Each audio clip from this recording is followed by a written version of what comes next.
بسم اللہ الرحمن الرحیم۔ السلام علیکم، امید ہے آپ سب لوگ خیریت سے ہوں گے۔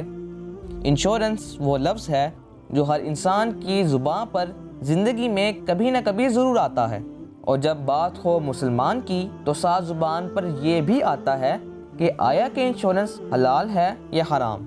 میں ہوں حافظ رحمان، اور سیکھ اسلام کی آج کی ویڈیو میں ہم جانیں گے کہ انشورنس حرام ہے تو کیوں حرام ہے، اور اگر حلال ہے تو کیسے حلال ہے۔ یہ سمجھنے کے لیے تاریخ میں تھوڑا پیچھے چلتے ہیں۔ انشورنس کا آغاز قبل از مسیح فارس کی ایکمیڈین امپائر اور یونان کی گریک امپائر میں ہو چکا تھا، لیکن انشورنس ایک ادارے کے طور پر 17ویں صدی میں برطانیہ میں منظر عام پر آئی۔ 17ویں صدی سے پہلے بھی انشورنس یورپ میں موجود تھی۔ ہوتا یوں تھا کہ بحری جہاز کے مالک سفر پر جانے سے پہلے ایک جگہ سارے پیسے جمع کروا دیتے، اور اگر سفر کے دوران کسی بحری جہاز کو بحری قزاق لوٹ لیتے یا کوئی اور نقصان ہوتا تو اس بحری جہاز کا مالک اس جمع کردہ رقم سے اپنے نقصان کے عوض رقم لے لیتا۔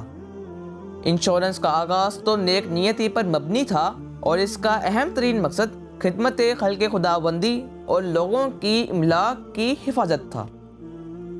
آہستہ آہستہ انشورنس بڑھتے بڑھتے اس قدر بڑھ گئی کہ بحری جہازوں سے لے کر زندگی، کاروبار اور زمین کی انشورنس بھی کی جانے لگی۔ اب چونکہ اس کا کافی زیادہ فائدہ تھا تو انشورنس والوں نے سوچا کہ جناب اس قدر رقم ایک جگہ اکٹھی ہو گئی ہے، اور ہم نے یہ رقم صرف تب ہی ادا کرنی ہے جب کسی کا کوئی نقصان ہوگا، تو کیوں نہ اس رقم سے اور دولت کمائی جائے۔ تو ان لوگوں نے یہ رقم سود پر لوگوں کو دینا شروع کر دی اور سارا معاملہ ہی حرام کر دیا۔ اب آپ لوگ کہیں گے کہ اتنا بہترین نظام جو لوگوں کو ضمانت دیتا ہے کہ وہ بغیر پریشانی کی زندگی گزار سکیں، یہ حرام کیسے ہو گیا؟ تو یاد رہے کہ اسلام کا ایک واضح اصول ہے کہ کوئی کاروبار یا نظام اس وقت حرام یا غلط ہو جاتا ہے جب وہ مخلوق خداوندی کو افیکٹ کرتا ہے۔ جب تک کوئی کاروبار اللہ کی مخلوق کو نیگیٹیولی افیکٹ نہیں کرتا تب تک وہ کاروبار حلال رہتا ہے۔ اب چونکہ یہ نظام سودی ہو گیا اور سودی نظام لوگوں کا استحصال کرتا ہے، اس لیے یہ نظام بھی اسلامی اصولوں کے مطابق حرام ہو گیا۔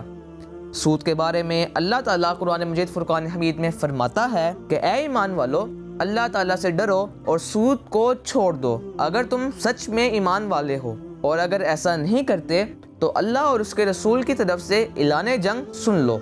یعنی اگر اس نظام کو سود کی لعنت سے پاک کر دیا جائے تو انشورنس حلال ہو جائے گی۔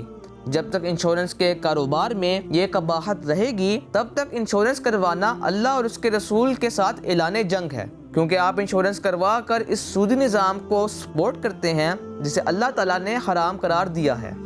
تو پھر کیا کیا جائے کہ اپنی جاگیر، کاروبار، زندگی اور گاڑی کو بغیر کسی ضمانت کے چھوڑ دیا جائے اور ہر وقت پریشانی کی زندگی گزاری جائے؟ تو اس کا حل بھی بڑا ہی آسان ہے کہ اس جگہ سے انشورنس کروائی جائے جو اس بات کی ضمانت دیں کہ وہ آپ کے پیسے سے سودی کام نہیں کریں گے، اور یہی کام پہلے سے اسلامک بینکس تکافل کی شکل میں کر رہے ہیں۔